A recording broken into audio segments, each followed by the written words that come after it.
Techie Sharmila ಕೊಲೆ ಪ್ರಕರಣದಲ್ಲಿ kernel ಖುರಾಯ್ ಆತನ ಪೂರ್ವಪರವನ್ನು ಈಗ ಪೊಲೀಸರು ಮಾಹಿತಿ ಕಲೆ ಹಾಕ್ತಾ ಇದ್ದಾರೆ, ವಿಚಾರಣೆ ಮಾಡ್ತಾ ಇದ್ದಾರೆ. ಆತ ಶರ್ಮಿಳಾ ಕೊಲೆ ಮಾಡಿರೋದು ಯಾಕೆ ಅಂತ ಕೇಳಿದರೆ ಆತ ಮೋಹದ ಬಲೆಗೆ ಬಿದ್ದು ಕೊಲೆಗಾರನಾಗಿದ್ದಾನೆ ಕರ್ನಲ್ ಖುರಾಯ್ ಅನ್ನೋದು ಪ್ರಾಥಮಿಕವಾಗಿ ಮಾಹಿತಿ ತಿಳಿದು ಬಂದಿದೆ. ಶಾಲೆಯಲ್ಲಿ ತುಂಬ ಬುದ್ಧಿವಂತನಾಗಿದ್ದ ಆರೋಪಿ SSLCಯಲ್ಲಿ ಶೇಕಡ 97 ಅಂಕ ಪಡೆದಿದ್ದ ಕರ್ನಲ್ ಖುರಾಯ್ ಪ್ರತಿಷ್ಠಿತ ಇಂಗ್ಲಿಷ್ ಮೀಡಿಯಂ ಸ್ಕೂಲ್ನಲ್ಲಿ ಓದಿದ್ದ ಆರೋಪಿ. ಖಾಸಗಿ ಕಂಪನಿಯಲ್ಲಿ ಉನ್ನತ ಹುದ್ದೆಯಲ್ಲಿದ್ದಂಥ ಕರ್ನಲ್ ಖುರಾಯ್ ಅವರ ತಾಯಿ ಈತ ಮಾತ್ರ ಮಾಡಿದ್ದು ಕೊಲೆ. ಈತ ಮಾತ್ರ ಮೋಹದ ಬಲೆಗೆ ಬಿದ್ದು ಕೊಲೆಗಾರನಾಗಿದ್ದಾನೆ. ಅದು ಹೇಗೆ ಕೊಲೆ ಮಾಡಿದ್ದು ಕೇಳಿದರೆ ಬೆಂಕಿ ಇಟ್ಟೆಲ್ಲ ಸುಟ್ಟು ಕೊಲೆ ಮಾಡಿದ್ದು. ಖತರ್ನಾಕ್ ಖುರಾಯ್. ಈತ ಪ್ರತಿಭಾವಂತ ಆಗಿದ್ದ. ಈತ SSLCಯಲ್ಲಿ ಈತನ ಮಾರ್ಕ್ 97 ಇತ್ತು, 97% ಇತ್ತು. ಈತನ ತಾಯಿ ಒಂದು ಖಾಸಗಿ ಕಂಪನಿಯಲ್ಲಿ ಉನ್ನತ ಹುದ್ದೆಯಲ್ಲೂ ಕೂಡ ಇದ್ದರು ಖುರಾಯ್ ಅವರ ತಾಯಿ. ಈತ ಮೋಹದ ಬಲೆಗೆ ಬಿದ್ದು ಈತ ಶರ್ಮಿಳಾನನ್ನು ಕೊಲೆ ಮಾಡಿದ್ದಾನೆ ಅನ್ನೋದ್ರ ಬಗ್ಗೆ ಈಗ ಪೊಲೀಸರು ಮಾಹಿತಿ ಕಲೆ ಹಾಕಿದ್ದಾರೆ. ಹೆಚ್ಚಿನ ಮಾಹಿತಿಯೊಂದಿಗೆ ನಮ್ಮ ಪ್ರತಿನಿಧಿ ರೆಹಮಾನ್ ಈಗ ನೇರ ಸಂಪರ್ಕದಲ್ಲಿದ್ದಾರೆ. ರೆಹಮಾನ್, ಸದ್ಯಕ್ಕೆ ಪೊಲೀಸರು ಏನೇನು ಮಾಹಿತಿ ಕಲೆ ಹಾಕಿದ್ದಾರೆ, ಪ್ರೋಗ್ರೆಸಿವ್ ಅಪ್ಡೇಟ್ಸ್ ಏನಿದೆ ರೆಹಮಾನ್? ಎಸ್, ಶರ್ಮಿಳಾ ಏನು ಡೆತ್ ಆದ್ಲು ಅಂದರೆ ಆ ಮನೆಯಲ್ಲಿ ಬೆಂಕಿ ಬಿದ್ದ ಪ್ರಕರಣಕ್ಕೆ ಸಂಬಂಧಪಟ್ಟ ಹಾಗೆ ಆಕೆ ಸಹಜ ಸಾವು ಅಂದರೆ ಬೆಂಕಿ ಬಿದ್ದು ಸತ್ತಿದ್ದಾಳೆ ಅನ್ನುವಂಥ ವಿಚಾರಗಳು ಕೇಳಿ ಬರ್ತಾ ಇತ್ತು. ಆದರೆ ರಾಮಮೂರ್ತಿ ನಗರ ಪೊಲೀಸರು ಇನ್ವೆಸ್ಟಿಗೇಷನ್ ಅನ್ನು ಸ್ಟಾರ್ಟ್ ಮಾಡಿದಾಗ ಹಲವಾರು ಅನುಮಾನಗಳು ಕಂಡು ಬಂದವು. ಆ ಸಂದರ್ಭದಲ್ಲಿ ಬೆಂಕಿ ಬಿದ್ದ ಮನೆಯ ಸುತ್ತಮುತ್ತ ಅಕ್ಕಪಕ್ಕದಲ್ಲಿರುವಂಥವ್ರನ್ನ ವಿಚಾರಣೆ ಮಾಡಲಿಕ್ಕೆ ಶುರು ಮಾಡಿದ್ರು. ಆ ಸಂದರ್ಭದಲ್ಲಿ ಕರ್ನಲ್ ಖುರಾಯ್ ಅಂದರೆ ಶರ್ಮಿಳಾ ಇದ್ದ ಮನೆಯ ಪಕ್ಕದಲ್ಲೇ ಆತನು ಕೂಡ ಇರ್ತಾನೆ. ಆತ ಆಗಾಗ ಮೇಲೆ ಬಂದು ಹೋಗ್ತಾ ಇರ್ತಾನೆ. 2 ತಿಂಗಳ ಹಿಂದೆ ಆಕೆಯನ್ನ ಆತ ಗಮನಿಸ್ತಾ ಇರ್ತಾನೆ ಪದೇ ಪದೇ ದಿನ. ಅಂದರೆ ಬಟ್ಟೆ ಹಾಕುವ ನೆಪದಲ್ಲಾಗಿರಬಹುದು, ಮತ್ತೆ ಓದುವ ನೆಪದಲ್ಲಾಗಿರಬಹುದು. ಮೇಲ್ಗಡೆ ಅಂದರೆ ಟೆರೆಸ್ ಮೇಲೆ ಬಂದು ಆಕೆಯನ್ನ ನೋಡ್ತಾ ಇರ್ತಾನೆ. ಈ ಸಂದರ್ಭದಲ್ಲಿ ಜನವರಿ 3ನೇ ತಾರೀಕಿನಂದು ಆಕೆಯ ಸ್ನೇಹಿತೆ ಶರ್ಮಿಳಾ ಇದ್ಲು, ಆಕೆಯ ಸ್ನೇಹಿತೆ ಇಲ್ಲದಿದ್ದಾಗ ಆಕೆ ಒಬ್ಬಳೇ ಇರ್ತಾಳೆ. ಈ ಸಂದರ್ಭದಲ್ಲಿ ಆತನೇ ನೋಡಿಕೊಂಡು ಅಬ್ಸರ್ವ್ ಮಾಡ್ತಾ ಇದ್ದಂತಹ ಕರ್ನಲ್ ಖುರಾಯ್ ನೇರವಾಗಿ ಮನೆ ಒಳಗಡೆ ನುಗ್ತಾನೆ. ಇದು ಎಲ್ಲದಕ್ಕಿಂತ ಒಂದು ಆಶ್ಚರ್ಯ ಅಂದರೆ ಆತ ಸ್ಲೈಡ್ ಡೋರ್ ಓಪನ್ ಮಾಡುವುದು ಕೂಡ ಅಷ್ಟೇ ಒಂದು ಟ್ವಿಸ್ಟ್ ಅಂತಾನೆ ಹೇಳ್ಬೋದು. ಕಾಲೇಜ್ ಡೇಸ್ಗಳಲ್ಲಿ ಆತ ಆ ಡೋರ್ ಅನ್ನ ಓಪನ್ ಮಾಡುವುದನ್ನ ಕಲ್ತಿರ್ತಾನೆ. ಹಾಗಾಗಿ ನೇರವಾಗಿ ಬೆಡ್ರೂಮಿನಲ್ಲಿದ್ದಂತಹ ಸ್ಲೈಡ್ ಡೋರ್ ಅನ್ನ ಓಪನ್ ಮಾಡಿ ಶರ್ಮಿಳಾ ಇದ್ದಂತಹ ಮನೆಗೆ ಎಂಟ್ರಿಯನ್ನ ಕೊಡ್ತಾನೆ. ಆ ಸಂದರ್ಭದಲ್ಲಿ ಅಡಿಗೆ ಕೋಣೆಯಲ್ಲಿದ್ದಂತಹ ಶರ್ಮಿಳಾ ಏಕಾಏಕಿ ಗಾಬರಿಗೊಳ್ತಾಳೆ. ಗಾಬರಿಗೊಂಡಿರುವಂತಹ ಶರ್ಮಿಳಾ ಯಾಕೆ ಒಳಗಡೆ ಬರ್ತಾ ಇದ್ರ ಅನ್ನುವಂಥದ್ದನ್ನ ಚೀರ್ಲಿಕ್ಕೆ ಶುರು ಮಾಡಿದಾಗ ಈತ ಏನು ಕರ್ನಲ್ ಖುರಾಯ್ ಅನ್ನುವಂಥದ್ದು ಏನಿರ್ತಾನೆ ನೇರವಾಗಿ ಆಕೆಯನ್ನ ಹೋಗಿ ಹಿಡಿದುಕೊಳ್ಳುವಂತ ಕೆಲಸವನ್ನ ಮಾಡ್ತಾನೆ. ಈ ಸಂದರ್ಭದಲ್ಲಿ ಚೀರಾಟವನ್ನ ಮಾಡ್ತಾ ಇರುವಂತ ಗಾಬರಿಗೊಂಡು ಆಕೆಯ ಒಂದು ಉಸಿರುಗಟ್ಟಿಸಿ ಆಕೆಯನ್ನ ಕೊಲೆಗೆ ಮಾಡುವಂತ ಒಂದು ಪ್ರಯತ್ನಕ್ಕೆ ಕರ್ನಲ್ ಖುರಾಯ್ ಮಾಡ್ತಾನೆ ಅಂತಾನೆ ಹೇಳ್ಬೋದು. ಯಾಕೆ ಈ ಸಂದರ್ಭದಲ್ಲಿ ಆಕೆ ಸಾವನ್ನಪ್ಪಿದ ನಂತರ ಭಯಗೊಂಡಿರುವಂತ ಕರ್ನಲ್ ಖುರಾಯ್ ಆಕೆಯ ಬೆಡ್ರೂಮಿಗೆ ಬೆಂಕಿ ಇಡುವಂತ ಕೆಲಸವನ್ನ ಮಾಡ್ತಾನೆ. ಆಕೆ ಬಟ್ಟೆಗೆ ಬೆಂಕಿಯನ್ನ ಹಚ್ತಾನೆ. ಅದು ವ್ಯಾಪಕವಾಗಿ ಹತ್ತಿ ಹೊಗೆಯ ಪ್ರಮಾಣ ಇಡೀ ಮನೆಯ ತುಂಬೆಲ್ಲ ಹಬ್ಬುತ್ತೆ. ಆ ಸಂದರ್ಭದಲ್ಲಿ ಆಕೆಯನ್ನ ಅಡಿಗೆ ಕೋಣೆಯಲ್ಲಿ ಮಲಗಿಸಿ ಈತ ಎಸ್ಕೇಪ್ ಆಗಿರ್ತಾನೆ. ನಂತರ ಆಕೆಯ ಮೊಬೈಲ್ ಅನ್ನು ತೆಗೆದುಕೊಂಡು ಈತ ಎಸ್ಕೇಪ್ ಆಗಿರುವಂತಹ ಘಟನೆ ಬೆಳಕಿಗೆ ಬರುತ್ತೆ. ಆಕೆಯ ಮೊಬೈಲ್ ಅಂದರೆ ಪೊಲೀಸರು ಏನು ಆಕೆಯ ಮನೆ ಹತ್ತಿರ ವಿಚಾರಣೆ ಮಾಡಲಿಕ್ಕೆ ಹೋಗುವಂತಹ ಸಂದರ್ಭದಲ್ಲಿ ಆಕೆಯ ಮೊಬೈಲ್ ಸ್ವಿಚ್ ಆಫ್ ಆಗಿರುತ್ತೆ. ಆದರೆ ವಿಚಾರಣೆ ಮಾಡುವಂಥ ಸಂದರ್ಭದಲ್ಲಿ ಮೊಬೈಲ್ ಕೂಡ ಅದೇ ಸಂದರ್ಭದಲ್ಲಿ ಆಕ್ಟಿವ್ ಆಗುತ್ತೆ. ಆಕ್ಟಿವ್ ಆದ ತಕ್ಷಣ ಅದನ್ನು ಟ್ರೇಸ್ ಮಾಡಿದಂಥ ರಾಮಮೂರ್ತಿ ನಗರ ಪೊಲೀಸರು ಅದೇ ಸಂದರ್ಭದಲ್ಲಿ ಆ ಒಂದು ಮೊಬೈಲಿಂದಲೇ ಏನು ಶರ್ಮಿಳಾ ಮೊಬೈಲನ್ನು ಈತ ತೆಗೆದುಕೊಂಡು ಹೋಗಿದ್ನೋ ಅದೇ ಮೊಬೈಲಿಂದ ಕರ್ನಲ್ ಖುರಾಯ್ ಎಂಬುವನು ಸಿಕ್ಕಿ ಹಾಕಿಕೊಳ್ತಾನೆ. ಈಗ ಆತ ಅರೆಸ್ಟ್ ಆಗಿ ರಾಮಮೂರ್ತಿ ನಗರ ಪೊಲೀಸರು ನಿರಂತರವಾಗಿ ಆತನ ವಿಚಾರಣೆ ಮಾಡ್ತಾ ಇದ್ದಾರೆ ಅಂತಲೇ ಹೇಳ್ಬೋದು. ಇನ್ನು ಆತನ ಪೂರ್ವ ವಿಚಾರಗಳ ಬಗ್ಗೆ ಕೆದಕ್ತಾ ಇದ್ದಾರೆ ಪೊಲೀಸರು. ಆತನ ಹಿಂದೆ ಯಾರಿದ್ದಾರೆ, ಏನಕ್ಕಾಗಿ ಆಕೆಯನ್ನು ಕೊಲೆ ಮಾಡ್ದ ಅನ್ನುವಂಥದ್ದನ್ನ ಎಲ್ಲದನ್ನ ಕೂಡ ಕಲೆ ಹಾಕುವಂಥ ಕೆಲಸವನ್ನ ಮಾಡ್ತಾ ಇದ್ದಾರೆ.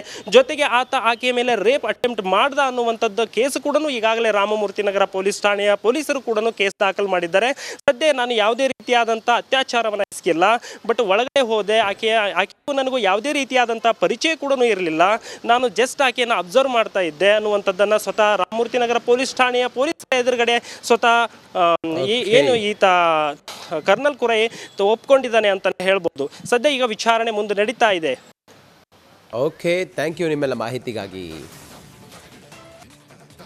ಟೆಕ್ಕಿ ಶರ್ಮಿಳಾ ಕೊಲೆ ಪ್ರಕರಣದಲ್ಲಿ ಕರ್ನಲ್ ಖುರಾಯ್ ಆತನ ಪೂರ್ವಪರವನ್ನು ಈಗ ಪೊಲೀಸರು ಮಾಹಿತಿ ಕಲೆ ಹಾಕ್ತಾ ಇದ್ದಾರೆ, ವಿಚಾರಣೆ ಮಾಡ್ತಾ ಇದ್ದಾರೆ. ಆತ ಶರ್ಮಿಳಾ ಕೊಲೆ ಮಾಡಿರೋದು ಯಾಕೆ ಅಂತ ಕೇಳಿದರೆ ಆತ ಮೋಹದ ಬಲೆಗೆ ಬಿದ್ದು ಕೊಲೆಗಾರನಾಗಿದ್ದಾನೆ ಕರ್ನಲ್ ಖುರಾಯ್ ಅನ್ನೋದು ಪ್ರಾಥಮಿಕವಾಗಿ ಮಾಹಿತಿ ತಿಳಿದು ಬಂದಿದೆ. ಶಾಲೆಯಲ್ಲಿ ತುಂಬ ಬುದ್ಧಿವಂತನಾಗಿದ್ದ ಆರೋಪಿ SSLCಯಲ್ಲಿ 97 ಅಂಕ ಪಡೆದಿದ್ದ ಕರ್ನಲ್ ಕುರೈ. ಪ್ರತಿಷ್ಠಿತ ಇಂಗ್ಲಿಷ್ ಮೀಡಿಯಂ ಸ್ಕೂಲ್ನಲ್ಲಿ ಓದಿದ್ದ ಆರೋಪಿ. ಖಾಸಗಿ ಕಂಪನಿಯಲ್ಲಿ ಉನ್ನತ ಹುದ್ದೆಯಲ್ಲಿದ್ದಂಥ ಕರ್ನಲ್ ಕುರೈ ಅವರ ತಾಯಿ. ಈತ ಮಾತ್ರ ಮಾಡಿದ್ದು ಕೊಲೆ. ಈತ ಮಾತ್ರ ಮೋಹದ ಬಲೆಗೆ ಬಿದ್ದು ಕೊಲೆಗಾರನಾಗಿದ್ದಾನೆ. ಅದು ಹೇಗೆ ಕೊಲೆ ಮಾಡಿದ್ದು ಕೇಳಿದರೆ ಬೆಂಕಿ ಇಟ್ಟೆಲ್ಲ ಸುಟ್ಟು ಕೊಲೆ ಮಾಡಿದ್ದು. ಖತರ್ನಾಕ್ ಕುರೈ. ಈತ ಪ್ರತಿಭಾವಂತ ಆಗಿದ್ದ. ಈತ SSLCಯಲ್ಲಿ ಈತನ ಮಾರ್ಕ್ 97 ಇತ್ತು, 97% ಇತ್ತು. ಈತನ ತಾಯಿ ಒಂದು ಖಾಸಗಿ ಕಂಪನಿಯಲ್ಲಿ ಉನ್ನತ ಹುದ್ದೆಯಲ್ಲೂ ಕೂಡ ಇದ್ದರು ಕುರೈ ಅವರ ತಾಯಿ. ಈತ ಮೋಹದ ಬಲೆಗೆ ಬಿದ್ದು ಈತ ಶರ್ಮಿಳಾನನ್ನು ಕೊಲೆ ಮಾಡಿದ್ದಾನೆ ಅನ್ನೋದ್ರ ಬಗ್ಗೆ ಈಗ ಪೊಲೀಸರು ಮಾಹಿತಿ ಕಲೆ ಹಾಕಿದ್ದಾರೆ. ಹೆಚ್ಚಿನ ಮಾಹಿತಿಯೊಂದಿಗೆ ನಮ್ಮ ಪ್ರತಿನಿಧಿ ರೆಹಮಾನ್ ಈಗ ನೇರ ಸಂಪರ್ಕದಲ್ಲಿದ್ದಾರೆ. ರೆಹಮಾನ್, ಸದ್ಯಕ್ಕೆ ಪೊಲೀಸರು ಏನೇನು ಮಾಹಿತಿ ಕಲೆ ಹಾಕಿದ್ದಾರೆ, ಪ್ರೋಗ್ರೆಸಿವ್ ಅಪ್ಡೇಟ್ಸ್ ಏನಿದೆ ರೆಹಮಾನ್? ಎಸ್, ಶರ್ಮಿಳಾ ಏನು ಡೆತ್ ಆದ್ಲು ಅಂದ್ರೆ ಆ ಮನೆಯಲ್ಲಿ ಬೆಂಕಿ ಬಿದ್ದ ಪ್ರಕರಣಕ್ಕೆ ಸಂಬಂಧಪಟ್ಟ ಹಾಗೆ ಆಕೆ ಸಹಜ ಸಾವು ಅಂದ್ರೆ ಬೆಂಕಿ ಬಿದ್ದು ಸತ್ತಿದ್ದಾಳೆ ಅನ್ನುವಂಥ ವಿಚಾರಗಳು ಕೇಳಿ ಬರ್ತಾ ಇತ್ತು. ಆದರೆ ರಾಮಮೂರ್ತಿ ನಗರ ಪೊಲೀಸರು ಇನ್ವೆಸ್ಟಿಗೇಷನ್ ಅನ್ನು ಸ್ಟಾರ್ಟ್ ಮಾಡಿದಾಗ ಹಲವಾರು ಅನುಮಾನಗಳು ಕಂಡು ಬಂದವು. ಆ ಸಂದರ್ಭದಲ್ಲಿ ಬೆಂಕಿ ಬಿದ್ದ ಮನೆಯ ಸುತ್ತಮುತ್ತ ಅಕ್ಕಪಕ್ಕದಲ್ಲಿರುವಂಥವ್ರನ್ನ ವಿಚಾರಣೆ ಮಾಡಲಿಕ್ಕೆ ಶುರು ಮಾಡಿದ್ರು. ಆ ಸಂದರ್ಭದಲ್ಲಿ ಕರ್ನಲ್ ಕುರೈ ಅಂದ್ರೆ ಶರ್ಮಿಳಾ ಇದ್ದ ಮನೆಯ ಪಕ್ಕದಲ್ಲೇ ಆತನು ಕೂಡ ಇರ್ತಾನೆ.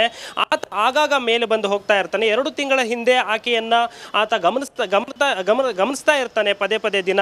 ಅಂದ್ರೆ ಬಟ್ಟೆ ಹಾಕುವ ನೆಪದಲ್ಲಾಗಿರಬಹುದು, ಮತ್ತೆ ಓದುವ ನೆಪದಲ್ಲಾಗಿರಬಹುದು. ಮೇಲ್ಗಡೆ ಅಂದ್ರೆ ಟೆರೆಸ್ ಮೇಲೆ ಬಂದು ಆಕೆಯನ್ನ ನೋಡ್ತಾ ಇರ್ತಾನೆ. ಈ ಸಂದರ್ಭದಲ್ಲಿ ಜನವರಿ 3ನೇ ತಾರೀಕಿನಂದು ಆಕೆಯ ಸ್ನೇಹಿತೆ ಶರ್ಮಿಳಾ ಇದ್ಲು, ಆಕೆಯ ಸ್ನೇಹಿತೆ ಇಲ್ಲದಿದ್ದಾಗ ಆಕೆ ಒಬ್ಬಳೇ ಇರ್ತಾಳೆ. ಈ ಸಂದರ್ಭದಲ್ಲಿ ಆತನೇ ನೋಡಿಕೊಂಡು ಅಬ್ಸರ್ವ್ ಮಾಡ್ತಾ ಇದ್ದಂತಹ ಕರ್ನಲ್ ಕುರೈ ನೇರವಾಗಿ ಮನೆ ಒಳಗಡೆ ನುಗ್ತಾನೆ.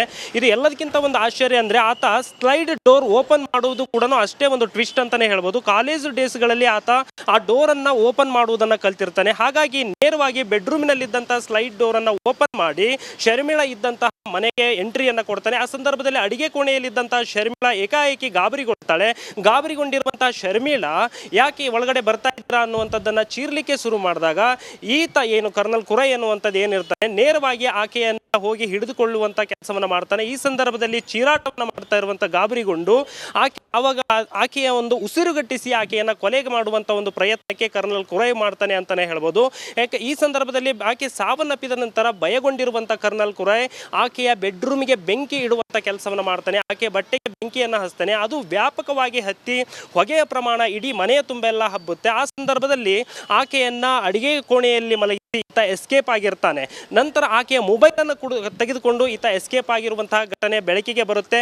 ಆಕೆಯ ಮೊಬೈಲ್ ಅಂದ್ರೆ ಪೊಲೀಸರು ಏನು ಆಕೆಯ ಮನೆ ಹತ್ತಿರ ವಿಚಾರಣೆ ಮಾಡಲಿಕ್ಕೆ ಹೋಗುವಂತಹ ಸಂದರ್ಭದಲ್ಲಿ ಆಕೆಯ ಮೊಬೈಲ್ ಸ್ವಿಚ್ ಆಫ್ ಆಗಿರುತ್ತೆ. ಆದರೆ ವಿಚಾರಣೆ ಮಾಡುವಂತ ಸಂದರ್ಭದಲ್ಲಿ ಮೊಬೈಲ್ ಕೂಡ ಅದೇ ಸಂದರ್ಭದಲ್ಲಿ ಆಕ್ಟಿವ್ ಆಗುತ್ತೆ. ಆಕ್ಟಿವ್ ಆದ ತಕ್ಷಣ ಅದನ್ನ ಟ್ರೇಸ್ ಮಾಡಿದಂತ ರಾಮಮೂರ್ತಿ ನಗರ ಪೊಲೀಸರು ಅದೇ ಸಂದರ್ಭದಲ್ಲಿ ಆ ಒಂದು ಮೊಬೈಲಿಂದನೇ ಏನು ಶರ್ಮಿಳಾ ಮೊಬೈಲನ್ನು ಈತ ತೆಗೆದುಕೊಂಡು ಹೋಗಿದ್ನೋ ಅದೇ ಮೊಬೈಲಿಂದ ಕರ್ನಲ್ ಕುರೈ ಎಂಬುವನು ಸಿಕ್ಕಿ ಹಾಕಿಕೊಳ್ತಾನೆ. ಈಗ ಆತ ಅರೆಸ್ಟ್ ಆಗಿ ರಾಮಮೂರ್ತಿ ನಗರ ಪೊಲೀಸರು ನಿರಂತರವಾಗಿ ಆತನ ವಿಚಾರಣೆ ಮಾಡ್ತಾ ಇದ್ದಾರೆ ಅಂತಾನೆ ಹೇಳ್ಬೋದು. ಇನ್ನು ಆತನ ಪೂರ್ವ ವಿಚಾರಗಳ ಬಗ್ಗೆ ಕೆದಕ್ತಾ ಇದ್ದಾರೆ ಪೊಲೀಸರು. ಆತನ ಹಿಂದೆ ಯಾರಿದ್ದಾರೆ, ಏನಕ್ಕಾಗಿ ಆಕೆಯನ್ನು ಕೊಲೆ ಮಾಡ್ದ ಅನ್ನುವಂಥದ್ದನ್ನ ಎಲ್ಲದನ್ನ ಕೂಡ ಕಲೆ ಹಾಕುವಂತ ಕೆಲಸವನ್ನ ಮಾಡ್ತಾ ಇದ್ದಾರೆ. ಜೊತೆಗೆ ಆತ ಆಕೆಯ ಮೇಲೆ ರೇಪ್ ಅಟೆಂಪ್ಟ್ ಮಾಡ್ದ ಅನ್ನುವಂಥದ್ದು ಕೇಸು ಕೂಡ ಈಗಾಗಲೇ ರಾಮಮೂರ್ತಿ ನಗರ ಪೊಲೀಸ್ ಠಾಣೆಯ ಪೊಲೀಸರು ಕೂಡ ಕೇಸ್ ದಾಖಲು ಮಾಡಿದ್ದಾರೆ. ಸದ್ಯ ನಾನು ಯಾವುದೇ ರೀತಿಯಾದಂಥ ಅತ್ಯಾಚಾರವನ್ನು ಎಸಗಿಲ್ಲ, ಬಟ್ ಒಳಗಡೆ ಹೋದೆ, ಆಕೆಗೂ ನನಗೂ ಯಾವುದೇ ರೀತಿಯಾದಂಥ ಪರಿಚಯ ಕೂಡ ಇರಲಿಲ್ಲ. ನಾನು